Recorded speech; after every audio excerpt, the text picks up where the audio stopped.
How to turn off home button on iPhone. If you prefer not to use the virtual home button, you can turn it off. First, open the Settings app on your iPhone. Next, scroll down and tap on Accessibility from the list of options.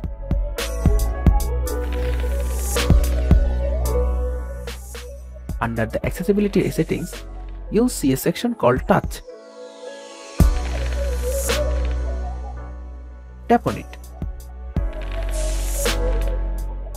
Tap on Assistive Touch. Now toggle the switch to the left to turn it off. Done. Thanks for watching.